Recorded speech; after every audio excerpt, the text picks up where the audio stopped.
नमस्कार साथियों, आज हम लोग सफ़ेद दाग के बारे में, इसके इलाज के बारे में जानेंगे कि क्या होता है और कारण लक्षण वगैरह भी समझेंगे।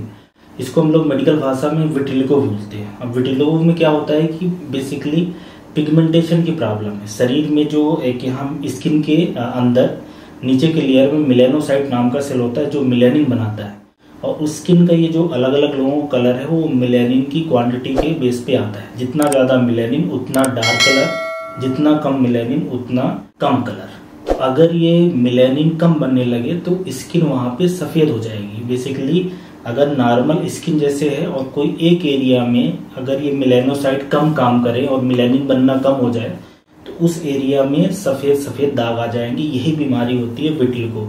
तो विटिलिगो एक तरीके से ऐसी बीमारी कह सकते हो कि अपने शरीर के अंदर ही डिस्टर्ब होता है। जो मरीज है उसके शरीर में इम्यून सेल्स होते हैं। अभी इम्यून सेल्स का काम होता है bacteria, virus, fungus, cancer cell मारने के लिए, पर वो अपने शरीर के इस मेलानोसाइट सेल्स को जो कि मेलानिन बनाता है उसको पहचान नहीं पाते, उसी सेल को मारने लगते हैं, तो उससे मेलानिन प्रोडक्शन कम हो जाता है।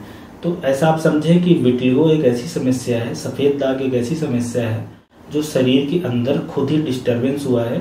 और इस तरह का डिस्टर्बेंस किसी के साथ भी हो सकता है। मतलब ये जैसे ऑटो इम्यून बीमारियां आपने और सुनी होगी कि एक टाइप 1 डायबिटीज होती है, थायराइड में ऑटो इम्यून बीमारी होती है, या जॉइंट्स में होती है, रीढ़ की हड्डी में होती है, लीवर में हो सकती है, स्किन में सोरियासिस वगैरह होती है। मतलब खुद का शरीर खुद के सेल्स होते हैं उनको मारने लगता है। तो अगर स्किन की ये स्पेशल ऑटो इम्यून बीमारी है, इसको विटिलिगो बोलते हैं। अब एक टर्म हम लोग यूज करते हैं ल्यूकोडर्मा, या कई बार विटिलिगो को लोग ल्यूकोडर्मा ही बोलते हैं। तो ल्यूकोडर्मा में स्पेशली क्या होता है कि उसमें जो व्हाइट स्पॉट होता है वो मोस्टली एक ही जगह पे होता है, और वो कोई केमिकल रिएक्शन की वजह से, जैसे कि कोई केमिकल लग गया है, या कोई जल गया है, या उसको कोई चोट लग गई है और ऊपर की स्किन रगड़ गई या स्किन कट गई, तो उस स्किन के पर्टिकुलर पोर्शन में ये जो मेलानोसाइट है वो हट जाते हैं और वहाँ पे स्किन सफ़ेद हो जाती है। तो इसको ल्यूकोडर्मा बोलते हैं। जैसे आप मान लो कि चश्मा पहन रहे हो तो यहाँ पे थोड़े दिन बाद सफ़ेद सफ़ेद हो सकता है या इधर हो जाता है। कुछ लोग ज्वेलरी वगैरह पहनते हैं, तो इस तरह की जो समस्याएं होती है इसको ठीक किया जा सकता है। ये काफ़ी आसानी से ठीक हो सकती है। तो ल्यूकोडर्मा हम लोग टर्म तभी यूज करते हैं जब वाइट कलर किसी इंजरी, केमिकल इंजरी के कारण हो जाए, और नॉर्मली ये प्रोग्रेसिव नहीं होती, मतलब बढ़ती नहीं है, जहाँ पे है वहीं पे रहती है, और इसको आसानी से हम लोग ठीक भी कर सकते हैं। अब विटिलिगो की बात करें तो ये एक समस्या क्या है, इसमें बीमारी बढ़ती है। तो जैसे एक जगह पे है फिर दूसरी जगह चली जाएगी बीमारी और फैलेगी। अगर सही समय पे इलाज ना लिया तो काफ़ी सारे लोगों के पूरे शरीर में फैल जाती है। इम्पॉर्टेंट बात यह है कि शरीर में किसी को भी अगर दाग, वाइट पैच कहीं है तो तुरंत डॉक्टर के पास विजिट करना जितनी जल्दी हो सके, स्पेशली जो स्किन के डॉक्टर होते हैं, क्योंकि जितनी जल्दी आप बीमारी को, इस विटिलिगो को पकड़ पाते हैं उतना अच्छा इलाज हो सकता है। ऐसा हो सकता है कि सफ़ेद दाग कोई इन्फेक्शन के कारण हो जाए, स्पेशली फंगल इन्फेक्शन या किसी चीज़ का रिएक्शन हो सकता है। बट अगर ये इम्यून अटैक के कारण हो रहा है, विटिलिगो हो रहा है, तो शुरुआत में बहुत ही अच्छा इसका इलाज हो पाता है। जैसे जैसे बीमारी अगर बढ़ जाती है तो उसको फिर काफ़ी मुश्किल हो जाता है।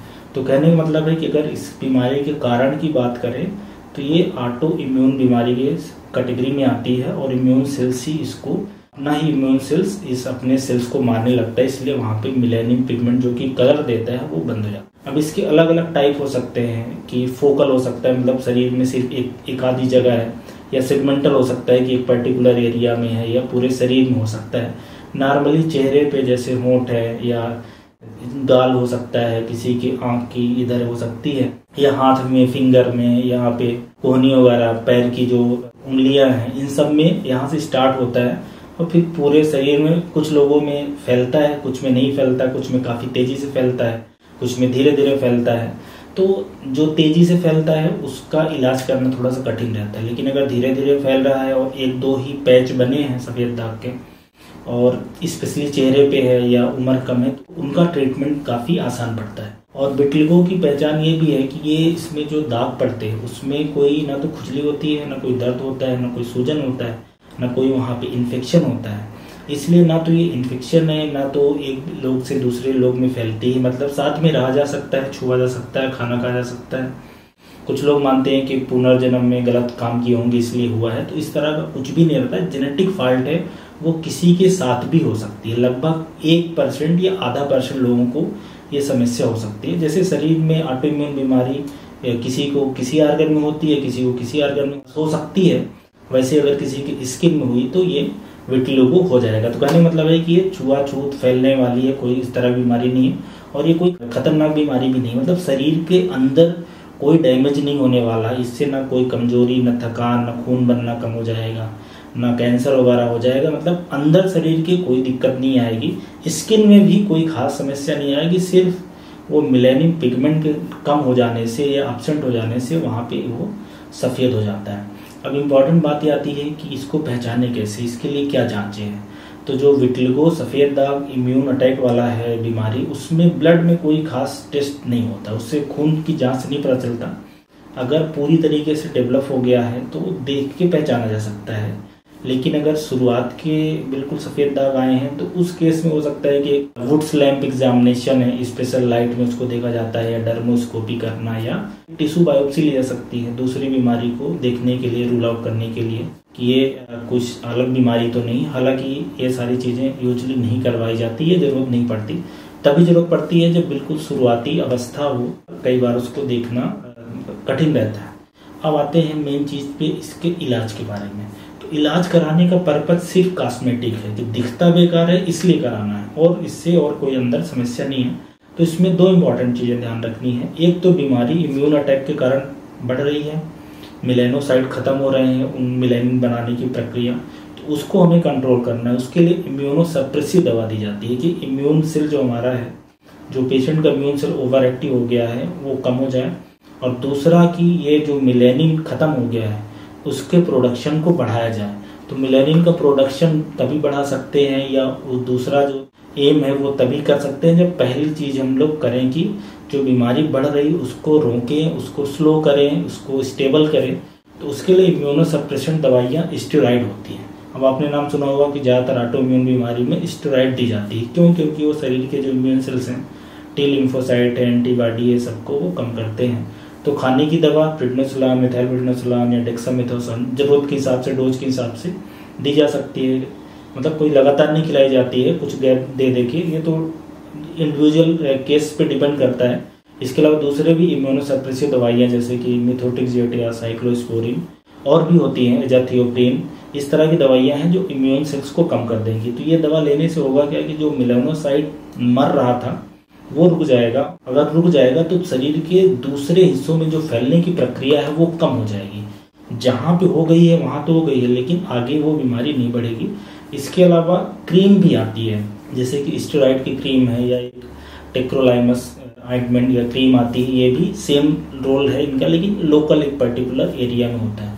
तो अगर बीमारी किसी की रुक गई है, नहीं बढ़ रही है, तो उसका इलाज फिर आसान पड़ता है। तो अभी अब दूसरा जो हमारा एम ये है कि बीमारी अब रुक गई है, अब नहीं बढ़ रही है, तो अब जो मेलानोसाइट हैं उसको एक्टिवेट किया जाए कि वो मेलानिन बनाएं, ताकि जो नॉर्मल कलर है बाकी शरीर के कलर से वहाँ पे आ जाए।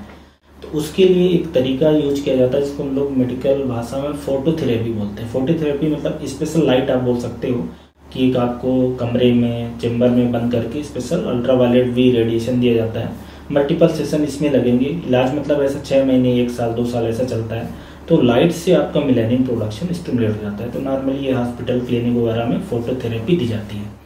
इसके अलावा एक फोटोथेरेपी, अगर जो लोग हॉस्पिटल में जाने में कोई समस्या है तो एक दवाई आती है, सोरालिन टैबलेट है, उसको खिला के फिर धूप में बिठाएंगे तो धूप में से अल्ट्रावायलेट रेडिएशन आता है। तो वो भी सेम तरीके से काम करता है कि मेलानोसाइट को स्टिमुलेट करे। तो ये मेलानिन प्रोडक्शन इससे बढ़ जाता है। इसके अलावा अगर कहीं पे छोटा है, मतलब किसी के चेहरे पे या कहीं पे बहुत ही बड़ा लीजन नहीं है, तो लेजर का यूज कर सकते हैं। तो लेजर से भी इसी तरह की प्रक्रिया होती है।